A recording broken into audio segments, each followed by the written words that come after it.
Magandang araw mga Kanokma PH. Ito po ang inyong lingkod, si Doc Nilo Antalan Magtibay mula B&J Distributors Progressive Poultry Supply, Kaagapay sa Tagumpay. Magandang umaga mga kaibigan, mga kasabong, mga Kanokma PH. Sana po ay nag-i-enjoy kayo at natututo at nakakatulong kami sa inyong mga kaalaman pagdating sa pagmamanukan. Ngayong araw na ito ay babanggitin natin o tatalakayin natin ano ba yung maganda sa pagbe-breeding natin. Ito bang flock mating, single mating, or battery type of breeding?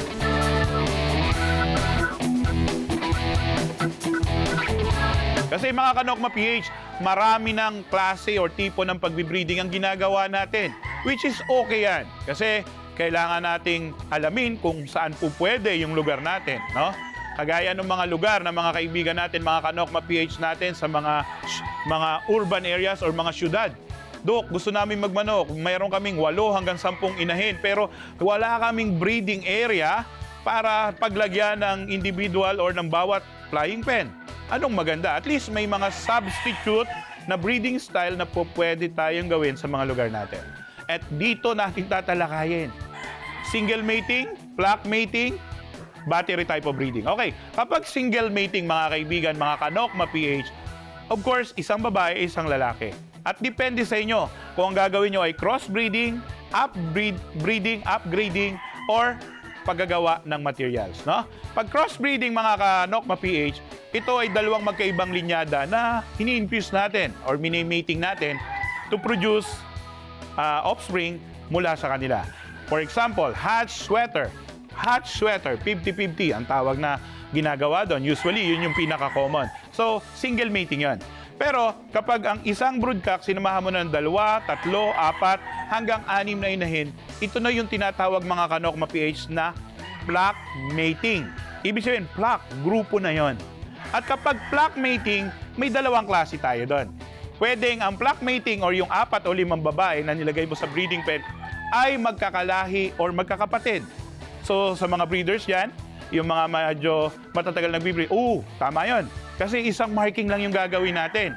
But for some reason, na 4 na inahin or 6 na inahin ang ginamit mo sa isang broodcock, pero magkakaiba yung bloodlines natin, ano ang mabuti natin gawin doon? Option 1, pwede tayo maglagay ng trap nest, mga Kanokma PH. Yes.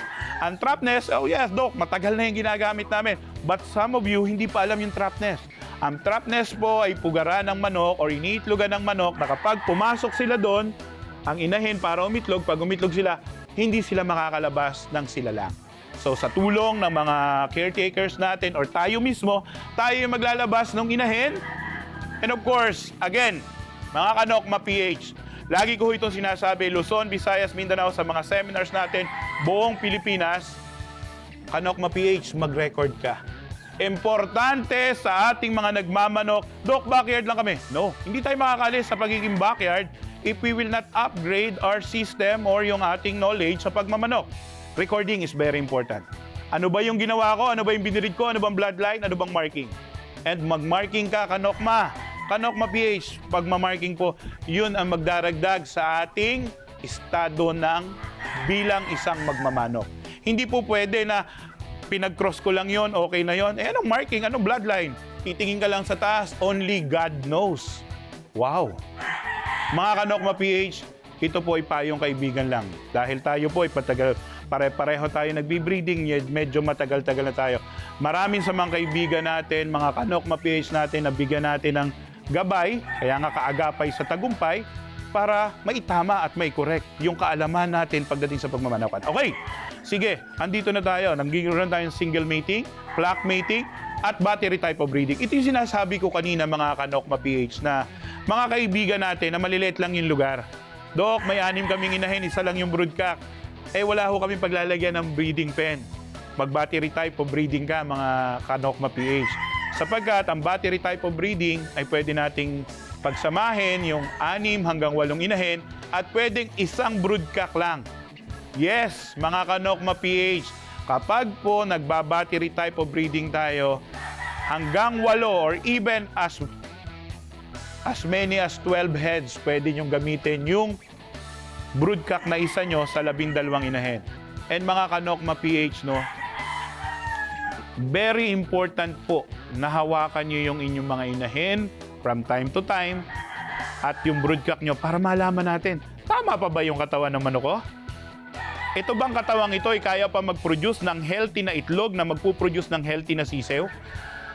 Alam nyo ba mga kaibigan, napakaraming kaakibat na pwedeng mangyari sa breeding natin along the way kung bumabagsak at humihina yung katawan ng mga manok natin. Kaya yung priming ng materials at yung pagpili ng tamang materyales at mga tamang suplemento na dekalidad na pwedeng makatulong sa pagmamanok nyo, importante po yun. Habang tayo po ay nagbe-breeding, always, no? Maging outside, outdoor, or indoor, importante po yung tubig. Okay? At sa tubig natin, nabanggit natin na itong Vitacell na ito, ginagamit natin 3 to 4 times a week. And then yung 3 araw, fresh water po yun. No? Fresh water. At mga ka-Nokma PH, wag na wag po nating hahayaang mainitan ng araw ang tubig na inilalagay natin. Once na mainitan ng araw at mag-bubbles na yan, ibig sabihin no, nasisira na po yun.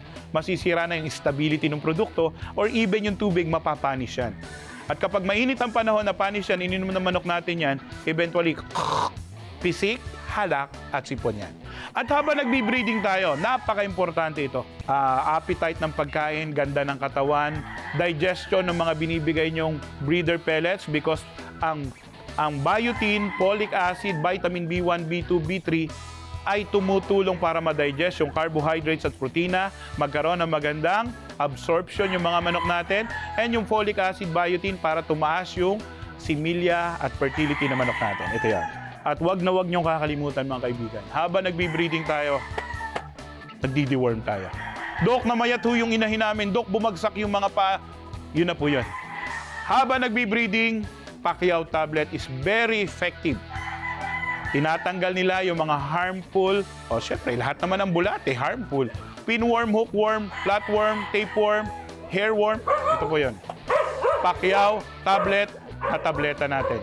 Kaya ho, napaka-importante mga kaibigan, alam natin kung anong klaseng breeding, single mating, flock mating, or battery type of mating. Again, ang edad ng manok kinukonsider natin, more than 5, 6-year-old, 7-year-old na depleted na, bumabagsak na yung mga production natin. But for some of you, mga ka-Nokma PH, Doc, we need to use those broodcock and broodhen because we don't have any bloodline from that particular manok. Pwede po yun. But, kailangan po natin consider. Again, huwag kayong gagamit ng anumang materials na naglulugon, payat, may sipon, may sakit. Always apparently healthy breeding material.